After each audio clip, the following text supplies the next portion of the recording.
Hello, and welcome to the HDI Webcast Theater. If this is your first visit to the theater, check out the attendee guide in the Help Center. Here's a tip. If you want to control the level of audio that you're hearing through your computer, you can hover your mouse over the pictures of Shep, Micah, Michael, and me in the theater, and you'll see a little volume control. So you can raise or lower the volume right there. This is a special edition of the HDI Monthly Webcast, and we're calling it Reaching for Excellence, a Customer Service Week special event. And it is indeed a special event. We have a great series up today. People who know about customer service, believe me, it's just going to be terrific. And we're able to bring you these webcasts in the Webcast Theater thanks to our sponsors. We have a full lineup today, as you can see from the agenda.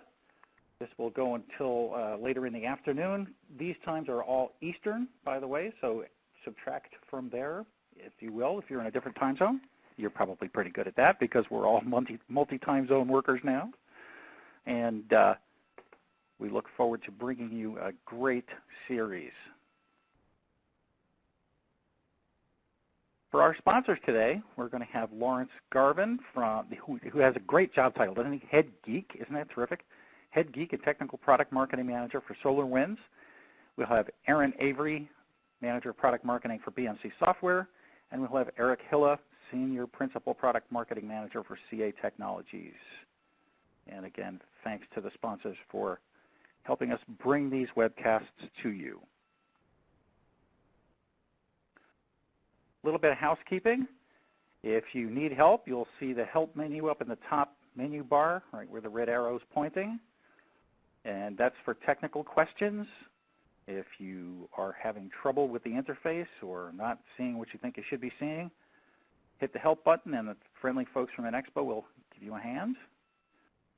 If you have a question for the speakers, underneath the presentation you'll see Ask a Question. There's a text box there. So type in your question and hit Submit, and we'll look at the questions and we'll answer as many of those as time allows. We are recording this session, by the way.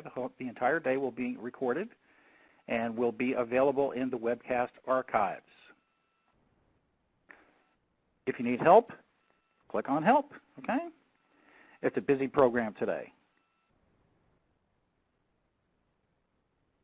We have some great prizes today. Micah Solomon has offered a copy of his book, High Tech, High Touch Customer Service, for one lucky attendee. And also for one very lucky attendee, full registration for the HDI Conference and Expo 2015 in Mandalay Bay and Las Vegas, March 24th through 27th. So that's like a $1,600 value, so check that out. And good luck to you all. I hope somebody wins that one. Well, somebody will win. It's a question of whom.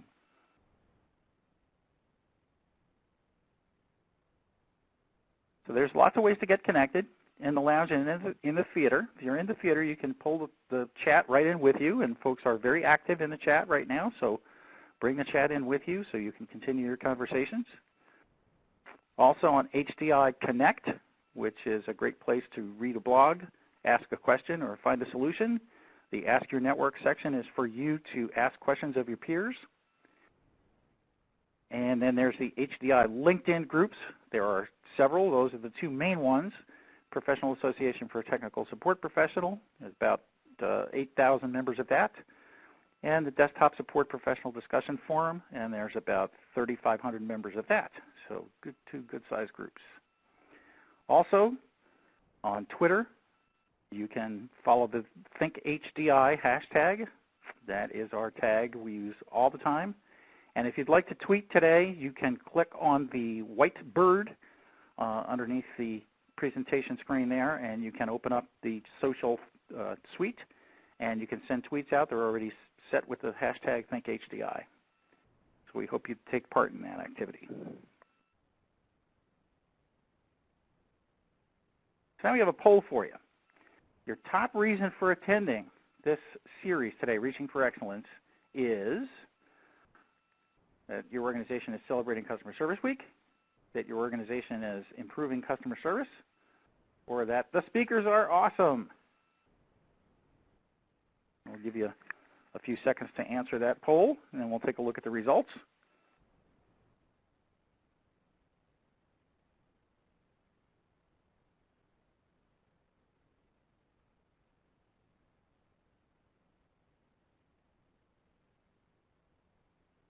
That looks great.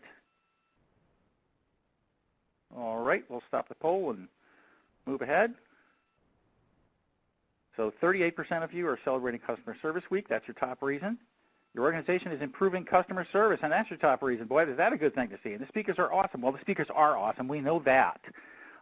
That's the primary reason for 11% of you to be here. But it's great to see that more than half of you are here because your organization is trying to improve customer service. That's just spectacular.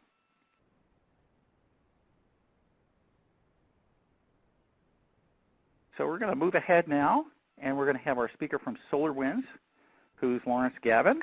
As I mentioned, he is the head geek and technical product marketing manager. He's a certified Microsoft IT professional and 9-time consecutive recipient of the Microsoft MVP Award in recognition for his contributions to the Microsoft TechNet WSUS Forum. That's pretty good. That's a remarkable record. He's been working with Microsoft Windows Server Update Services and software updates since the release of SUS SP1 in 2003. A lot of experience there. Update management, generally since the availability of Windows Update. Prior to joining Eminentware, now part of SolarWinds in 2009, Lawrence offered Windows Server Update Services expertise, including deployment, implementation, and troubleshooting advice to companies worldwide as principal and CTO of On-Site Technology Solutions. And now for SolarWinds. Take it away, Lawrence. Thank you very much, and greetings, everybody. It's a pleasure to be here and have an opportunity to chat with you for just a moment. For those of you that may not be familiar, SolarWinds is an IT management and monitoring software company. We've been in business for about 15 years now, founded in 1999, and moved to Austin shortly thereafter that. I did advance that slide.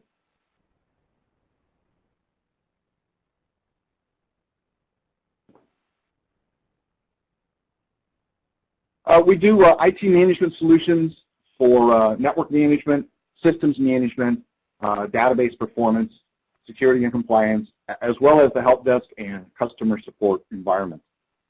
And it seems that my slide controls are not working. If somebody could advance the slide for me, please.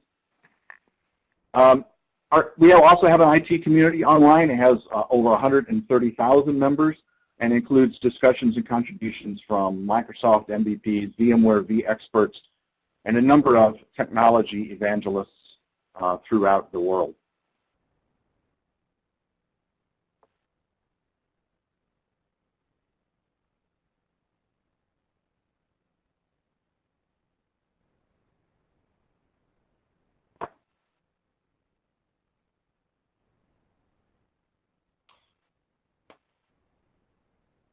So we have actually 3 particular products that you should be aware of that work in the customer service space.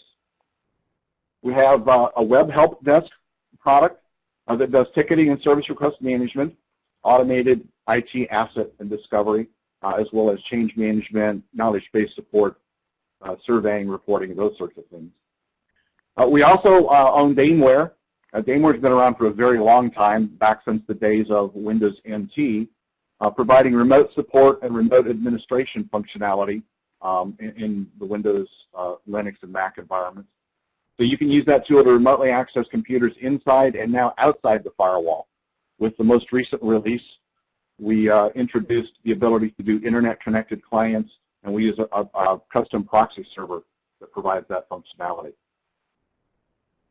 And the third product in that collection is Patch Manager, which provides remote patching and software distribution for Windows environments. It's a supplement to WSUS, so it works with that Microsoft stack, and also provides prepackaged content for the third-party updates such as Adobe, Mozilla, Chrome, and various other products.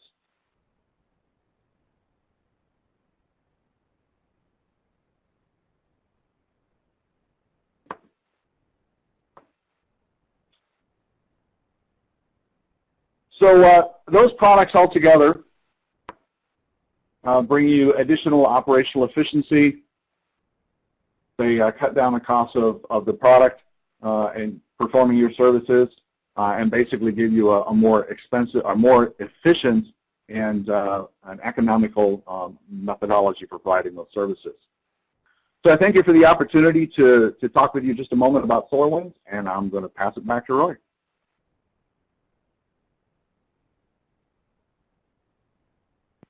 Thank you very much, Lawrence.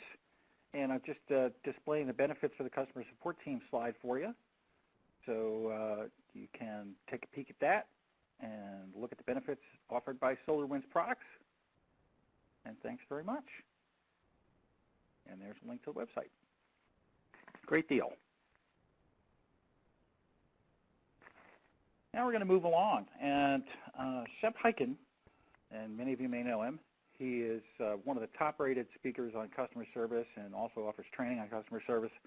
A lot of people know Shep. He's a best-selling author, and he's an absolute top speaker, and also happens to be president of the National Speakers Association. And when I asked Shep if there was any chance he had some time available for Customer Service Week, he suggested that we have a conversation about customer service, and we did. And so what follows is a full recording of that session, just as it happened, with some key points called right out in the video.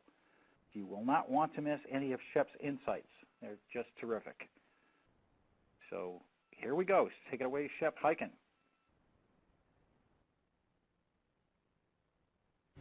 How are you, Shep? Good to see you. Hey, man, I'm doing fantastic. It's Customer Service Week, isn't it? It is Customer Service Week. But then you and I agree on something, and that's that every week is Customer Service Week. Every week should be week after week, year after year. Absolutely. And that goes both ways. It goes for the customer's good, and it also goes for the fact that we should celebrate the folks who do the customer service more than we do. Don't you think? You know, I think part of it is, they're supposedly, and we'll get into this later on, with customer service, people think of it many times as a department, and they're off over here, or they're just on the front line, and I don't apply, what I do doesn't apply to what they do, and all that. And we'll talk more about that, but you're right. I think that some people feel that customer service department or the people that support the department are all in their one little area. And no, I think it's a culture, it's everybody's involved. It's a company celebration, not a departmental celebration. That's great. So along with the pizza parties that are going on this week and people wearing hats and dressing up in costumes and wearing special T-shirts or whatever it is that their company does, we really have to think that those are the people who are representing that company on the front lines all the time. All the time. Great. So one of the questions I have, we both, I think, feel that customer service is a philosophy. It wraps around the entire organization. It's really important for us to think of us all doing things for the customer, looking for the best outcomes for a business, whatever that happens to be, whether it's an institution of higher education or whether it's a tech organization. Can you expound on that a little bit for me from where you come from? Well, so much. I mean, it is customer service. It's not a department. It's a philosophy, and it's a corporate culture or an organizational culture.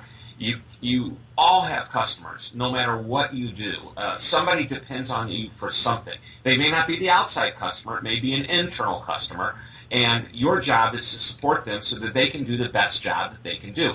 And an example of this is somebody might be in the payroll department, and if a manager of a department, another department, doesn't call in or properly set up the payroll so that this person in the payroll department can do their job, then I believe that that manager in the other department, at that time, that payroll person is the customer.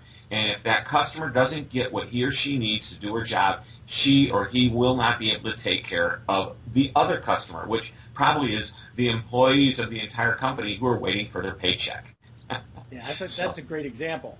And yeah. I think a lot of people don't think about that, but internal service is likewise, it has to permeate throughout the organization. And I know there are some companies who are really good at this, making sure that every employee feels like they're serving the customer when they're taking care of whatever task it is that they have to pass on to someone else to provide that service. years ago, Jan Carlson, who was president of Scandinavian Airlines, and he wrote a book about this called Moments of Truth.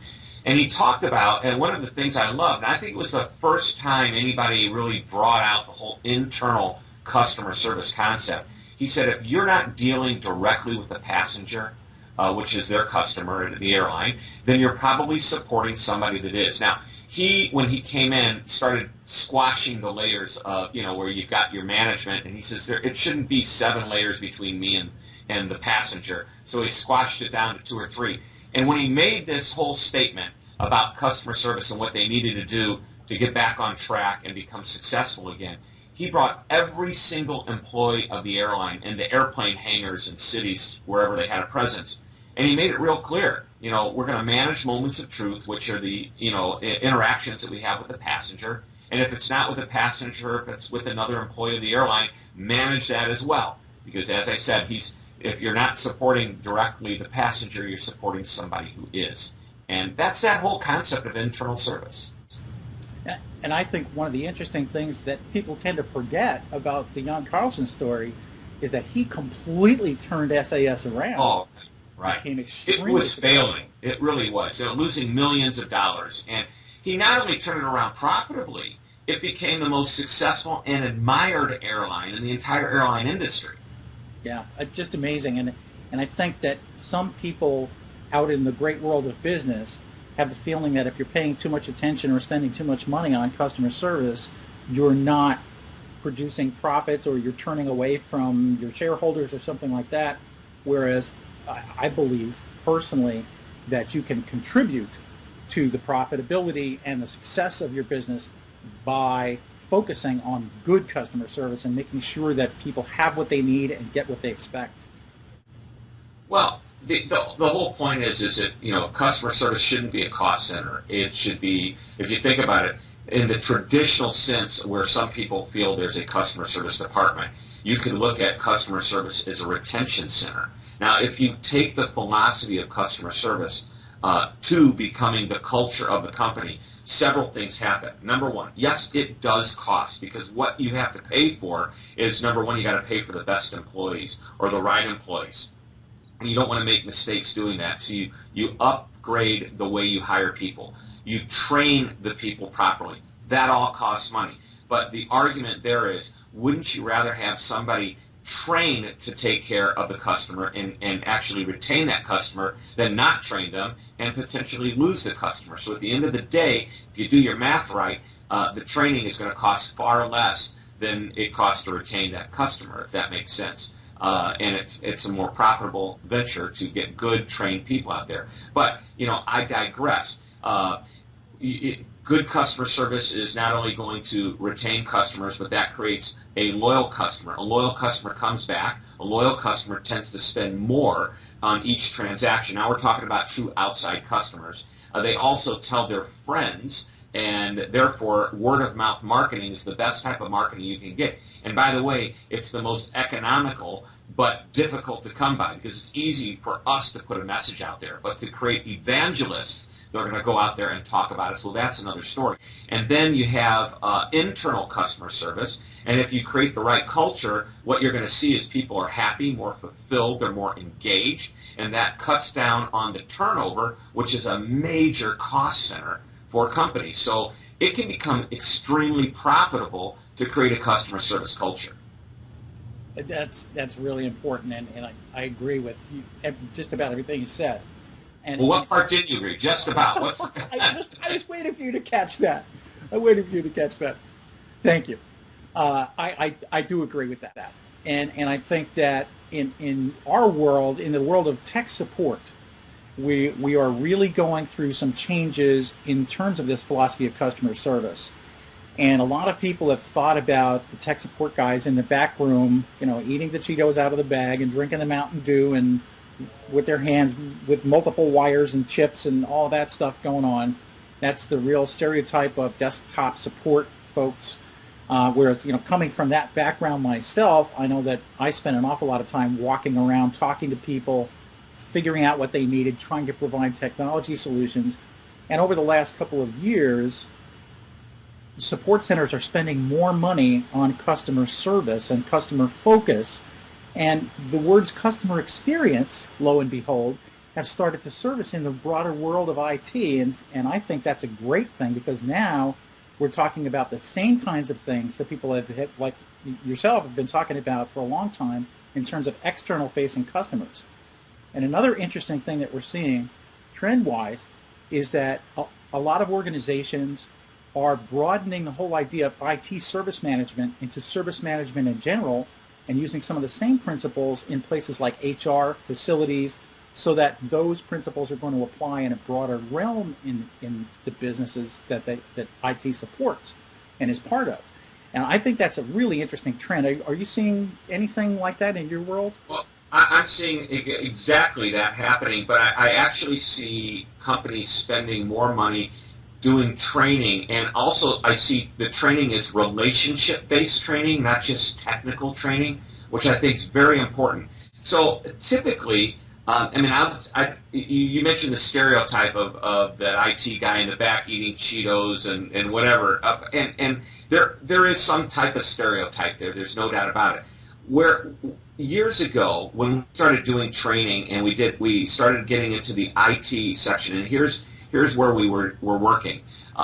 Companies were asking us to come in and train the IT people on how to deliver better customer service to their internal customers. They typically didn't directly at all have any contact with an outside customer, but primarily it was internal employees calling in and saying, hey, I need help, I need support, something's not working, I need you to change, write a program, whatever. And these guys or girls would go to work. And what one of the most effective things that we did is we said, hey, we recognize something. Everybody, I'll call it IT speak. Everybody in that department, everybody in that general industry had a certain personality that you could stereotype, a certain way they talked. So what we did, and we all knew what the results would be, is we did behavioral style testing for every one of the employees that we were training, all in the IT department. And guess what? Lo and behold, they all came out very, very similar personalities. Now, once in a while, you had a rogue socializer in there that was really engaged and a little bit less, again, stereotypically introverted, likes the systems, likes the numbers, likes the compliance and math and all that type of thing. So what we said is, okay, now you understand who you are. Let me tell you how your personality best interacts with other personality types. And in most of these personality or behavioral assessments, there's 4 types. You've got, I personally work with kind of a modified DISC program, but essentially we're looking at directors and we're looking at socializers and relators and thinkers.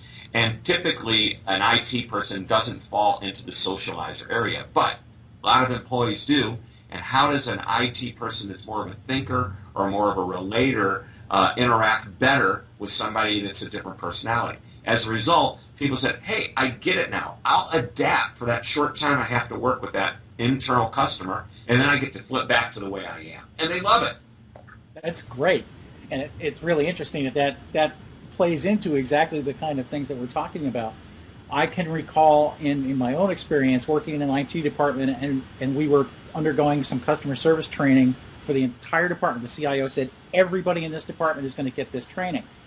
And I was walking down the hall, and I happened to be passing one of the application developers' office, and she came out and she said, why do we have to take this customer service training? I don't have customers. And I said, I think I'm your customer. Those people right out there, that we're supporting, I think you have a customer, and I'm it. So it's just nice, I think, to see that focus turning a little bit more toward supporting the customers in multiple ways.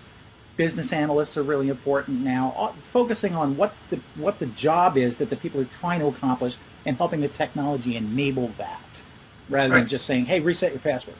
Yeah, and if you've got the chief marketing officer, the chief customer officer, the chief experience officer, a lot of their job isn't just the people side of things. It is systems. It is numbers. It is analyzing data. All that plays into it. But at the end of the day, and this is my whole philosophy of everything that I teach and believe in, people do business with people. And I don't care if they're even on a website and you say, now wait a minute, we're an online company and everybody's working through a website. Well, guess what? Somebody, a person, designed the website. People designed the website for people to use the website.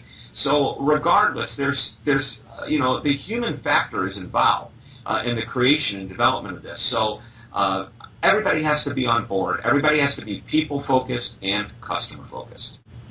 Very much agree. A friend of mine, Ian Clayton, who is the primary author of the Universal Service Management Body of Knowledge, quite the tome about service management in businesses, and broader than IT, but Ian comes from an IT background. And he talks about the difference between inside out and outside in, looking from the customer perspective into the business, so getting that customer experience angle as opposed to designing it completely from your own frame of reference. And that brings me to an interesting question I had for you, Shep, is a lot of times people will be very satisfied, let's say employees, internal customers, are very satisfied with individual people that they talk to, individual desktop support, individual service desk analysts, whatever they happen to be. But overall, they're not really happy with the IT department. And time after time, they'll get puzzling customer satisfaction survey results. If they send out CSAT surveys, a lot of times on every single ticket that gets closed, and try to get some feedback. And sometimes it's confusing for people, myself included, to say, well, was it the individual person that I dealt with, or was it the service in general that made me call in the first place? What am I happy or not happy with? And can you dig into that a little bit and talk about the mistakes we can make in surveys? Well, I think there's two things going on here, and I want to address one of them. Let me mention both of them so I don't forget my train of thought. Number one is, are you asking the right questions on those surveys to make sure you're getting the right information? And does the person taking the survey understand? Let's separate the problem from the rep that you're dealing with from, what something else, whatever. So right questions, we get that out of the way, and I think we can get more accurate data. The second piece of it is that I think you were alluding to this earlier in the question, and you've gone off, is that some people like dealing specifically with one person and they aren't happy with the other person, and therefore those CSAT scores are up and down or are inconsistent. And that's the word, consistent.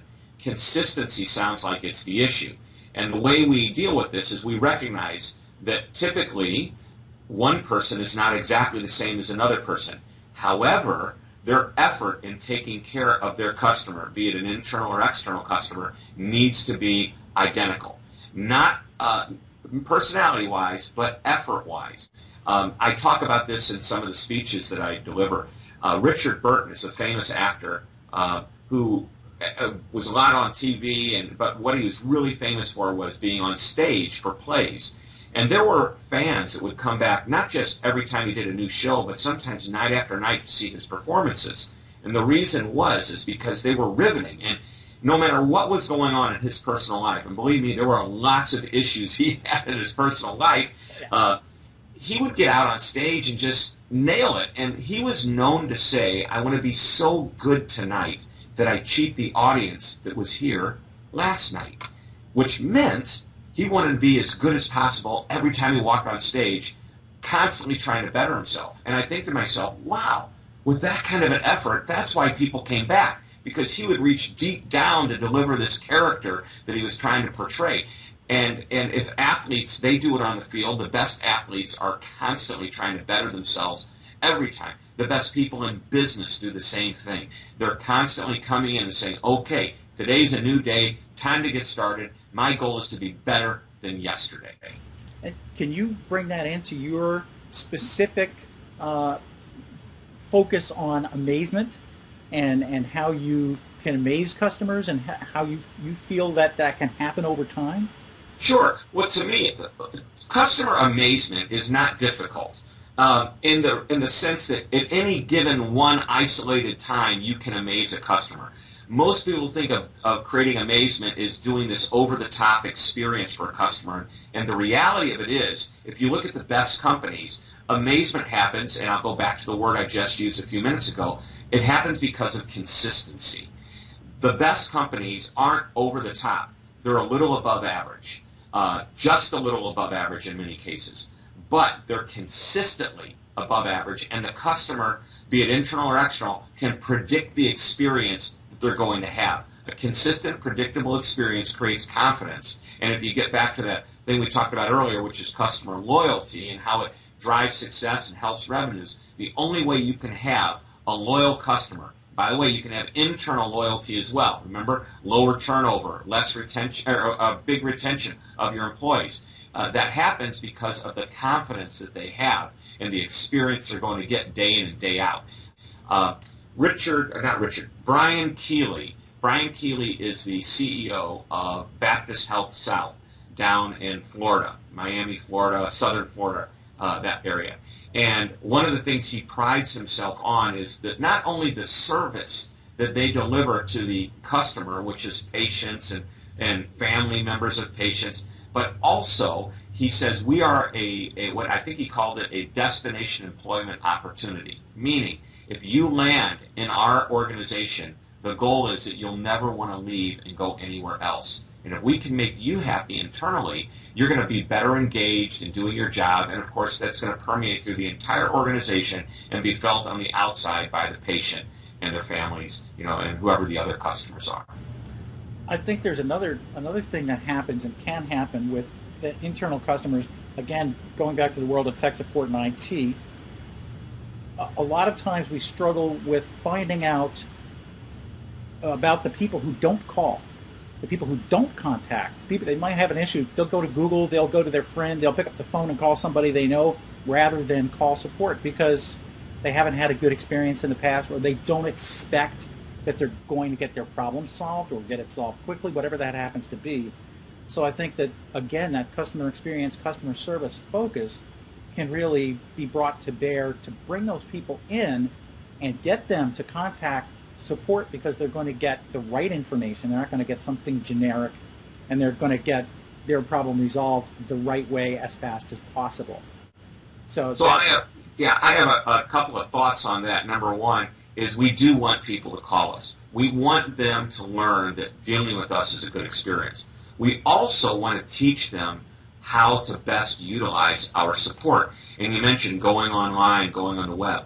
I had a wonder, I don't know if you've heard this much before, but I have heard that Google doesn't give great customer support. Now my experience, that is not the case. Now I don't know what part of Google they were calling, but like on my advertising and my website optimization and that type of thing, I just had the most wonderful experience dealing with proactive service where Google called me and said, you know what, you've never called us, and you've been a customer of ours for years, and you spend money every single month with us. Well, first thing we want to do is thank you. The second thing we want to do is, if you have a little while or we can set up a time to call back, we'd like to take a look at what you have here and help you optimize. And I went, wow, is that great? So we've had a couple of great meetings, but this is really cool. The guy, the last time we talked, said, now, I want you to go to YouTube, and I want you to type in these keywords, because these are the videos that you and your team need to see in order to make sure that you optimize and get the most out of what we're doing here. And I'm thinking, great, self-service. So they've given me great service, but now they're teaching me about how to do it with self-service. And if I have a problem, I always have this guy to fall back on, because he made sure I had his email address and his contact information. And I think that's what the best companies are doing right now, is they're training their customers how to best use their support. I think that's a terrific angle. And recently, I'll lift the curtain on some of the things that I do here a little bit. I recently got a question from one of our constituents that asked the following. We just had a major IT outage the other day. We have 1,000 employees. 100 people called us. How do we calculate why the other people didn't? And I'm thinking, calculate? Why are you trying to calculate about the other 900 people? I said, go ask them. Talk to them. Oh my, what a concept, Sit down and have a conversation with those folks and say, okay, did you have this outage? Did you ask somebody about it? Did somebody tell you it'll be back at such and such a time and that's why you didn't call? What happened? And I think sometimes we're afraid to talk to our customers. I think it's really important to get that information. And in addition to that, one of the things that happens when there's an outage would be great, especially because it's internal, is that be proactive. Say, hey, everybody, I know you might be calling in, but don't waste your time doing it because we are on top of it. and we're going to give you constant updates. I travel for a living. Every week I'm in an airplane, planes, trains, and automobiles, and hotel rooms and taxi cabs. And when I'm on that airplane and I see the maintenance guy walk on the plane, I start going, oh no, we're going to be delayed. And sometimes a captain will say, hey, it's your captain speaking, let me tell you what's going on. And I promise you this, every 10 minutes I'm going to come back and give you an update. And if I can't give you information, I'll tell you I can't give it to you. But I'm going to let you know every 10 minutes. And I'm thinking, wow, these people get it. Because one of the most frustrating things for a traveler, especially a savvy business traveler like myself, is like lack of information. Should I be on the phone protecting myself on another flight, that type of thing. Well, I love it when they give me information. So be proactive, get information to your employees in this type of situation you talked about with the outage. Keep them up to date as to what's going on. A couple things are going to happen. Number one, you're going to satisfy a lot of people because they are wondering what's going on. Number two, you're going to keep the focus on your side because you're not going to be bombarded with phone calls because you've been giving ongoing streams of information. Yeah, that's terrific advice, Shep. And as far as self-service goes, which is another big push, of course, and across the board, I think, simply because it is less costly, right? We want to save money on this customer service thing, and we want to give people good information at the same time. And there's kind of what we call shift left, which is get the technical support questions down to the level 1 area. So when people call, they're talking to somebody who can really help them solve the problem. And if it's a repeatable thing like resetting your password, get that out into the realm of self-service so people can take care of it and not have to focus on making somebody who's getting paid a fair amount of money to do something that's repeatable and simple. So we're seeing that too. And keep in mind that self-service is not a substitute for the human touch when needed. The airlines, again, I go back to the airlines, they're a great example.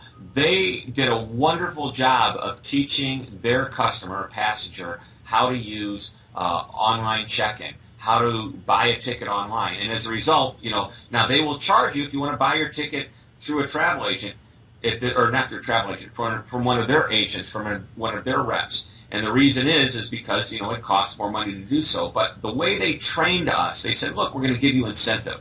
The first is, if you book online, we'll take $20 off your ticket, or we'll give you an extra 1,000 bonus points on your airline program. So that's the incentive to first go on and try it out. The next incentive was a disincentive to use the live representative. And if you use the live rep, you're going to get charged. But it's interesting.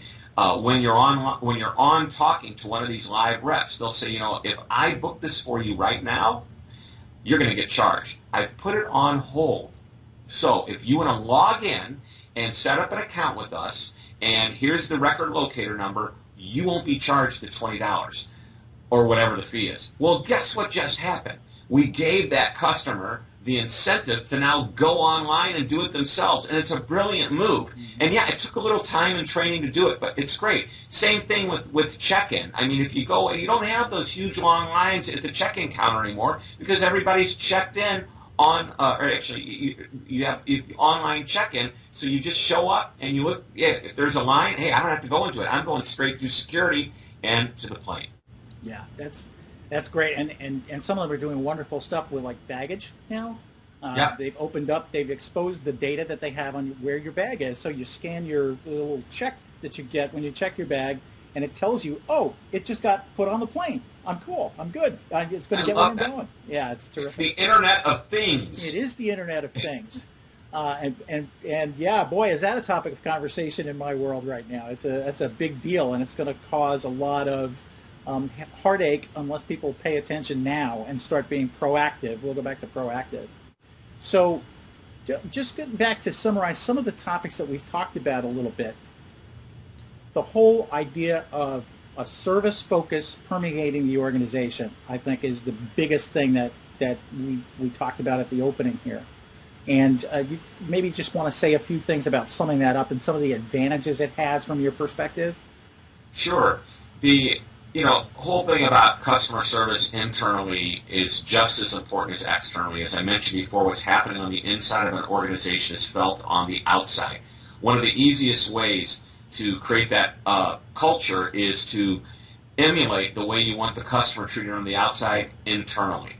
And I have this little thing I call the 6 Ds. Is it Ds? I think it's Ds. Yeah, the 6 Ds of creating a customer-focused culture. So I'll run through these real quick. I'm going to do this by memory, so I hope I get all 6 of them. Number 1 is the customer service culture has to be defined. And that happens at the top with leadership, saying, okay, we've decided we want to be customer-focused or customer-centric, and typically we create this vision or this initiative. And in my mind, it needs to be simple and it needs to be easy. Example, and my favorite one to talk about, and I talk about it all the time, is the Ritz-Carlton, who uses 9 words to define their whole customer service motto, and that is, we are ladies and gentlemen serving ladies and gentlemen.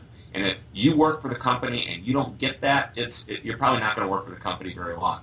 So once it's defined, it needs to be disseminated, and that's the communication piece. Make sure it goes out and it gets communicated properly. And so how that's done is it sounds simplistic, but actually it's pretty complicated sometimes to get a message out to everybody in an organization. Then it must be deployed, and that's done through training. And then once you've started to train people, what happens is leadership, and that includes management of any type, needs to defend that culture. Now, defending doesn't mean if they see it going wrong with somebody, you go over and you berate them. No, defending it means looking for opportunities to turn somebody into a more customer-focused person, helping that person learn. Again, it kind of goes back to training. So you defend it. Then you demonstrate it. Very important. Demonstrating it. And everybody demonstrates it.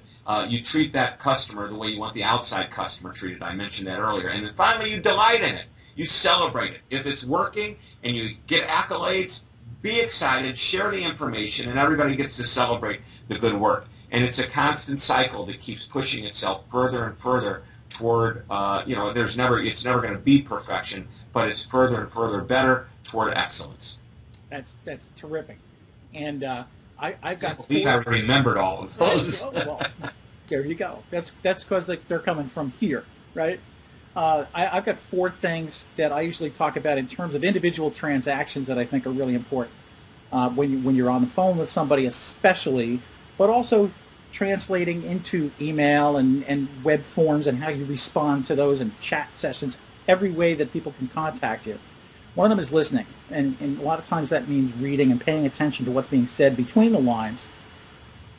Empathy. You've got to solve 2 problems when somebody contacts you. One is the technical problem, and the other one is the emotional problem, because people are upset a lot of times when they call you, not necessarily at you, but because they're having a problem. They've got a report due in 20 minutes, and Word won't open for them, something like that.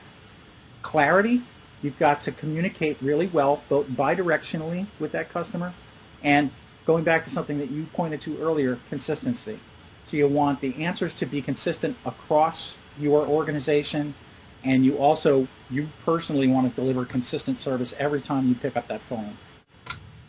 So one of the consistency things, and I just laugh, we called, I won't tell you the name of the carrier, but I was getting ready to leave the country, and I said, hey, I want to make sure I get the right plan, because there's different plans if you go to Mexico, Canada versus Europe, the Middle East. So my assistant was calling, and I said, so what's the plan? She goes, well, it's a little confusing, but this is what they told me. I said, call back and ask the same question again, because I don't think they gave you the answer we were really looking for. She calls back, she gets a completely different answer to the same question.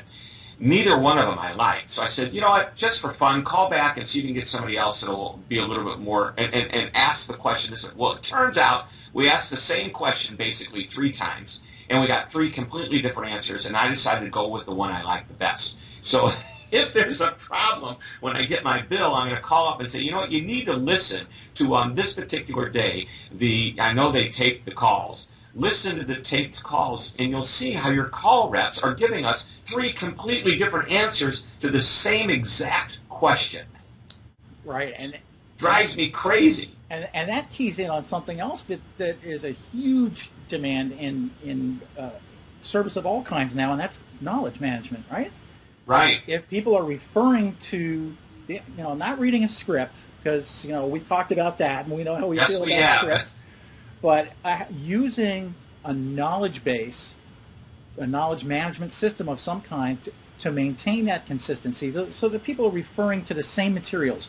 They get a question that has certain keywords in it, they're going to know where to go. Or they have a problem that maybe they've seen before, but is it the same? Is it not the same? Refer to that knowledge base. So they're giving consistent answers out to the customers, and if not, fix it in the knowledge base. We talk Right. about knowledge-centered support being you use it, you flag it, you fix it, or you add it. Yeah, Fix it's the an knowledge. ongoing, ever-living, ever-growing organism, if you will. The interesting thing, you mentioned scripts, and we did talk about this recently. Scripts become really important with knowledge base, but not so much that we use a script to get there. No, it's once we pull up the information, it's okay to read that information to the customer. Say, look, I want to make sure I want to read these instructions step by step.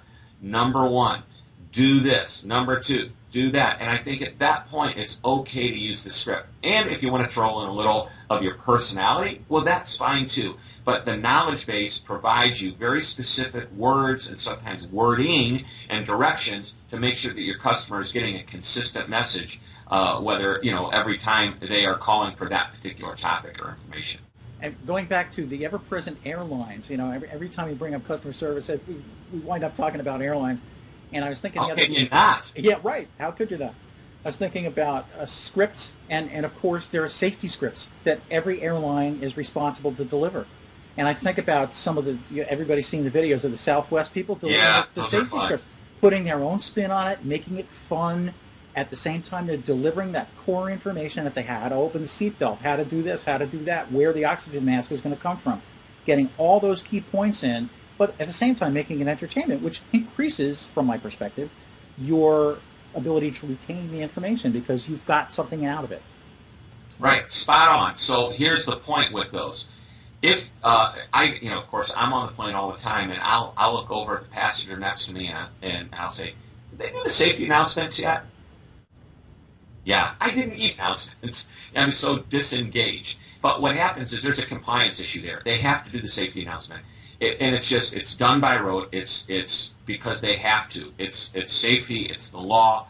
And when you take it to that level of adding a spin of entertainment or some type of a human element to it, a twist to it, you get people turning their heads. And guess what? Even though they may not even be paying that much attention to the safety aspects of the announcement, because they've been on the plane, as I have, week after week after week, we know what to do when that oxygen mask drops down. We know how to clip our seatbelts together. But you know what? I just think it just forces us to be engaged with that person and maybe hear a little bit more than we had before. I love it when the one day a flight attendant said to me, "So were you paying attention?" Yes, I was. "So when the oxygen mask comes down, what do you do?"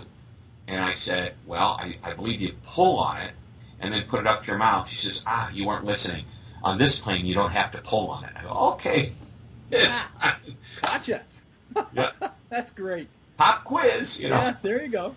Well, maybe we should do that with our customers too. That's great. Well, thank you very much for taking the time to have this conversation, my friend. Well, Roy, it's great. And I love that we've gotten to know each other over over the few years that we've been hanging out and doing these chats in the evenings on Tuesday nights. But to be able to do this, and I know I met you in person finally, which was a great treat. Thanks for having me, and I'm excited that we can do these. Thank you, and I hope we'll see you soon. I hope sooner than later. Probably in an airport. Probably. Have a great day, Shep. You too. Thank you.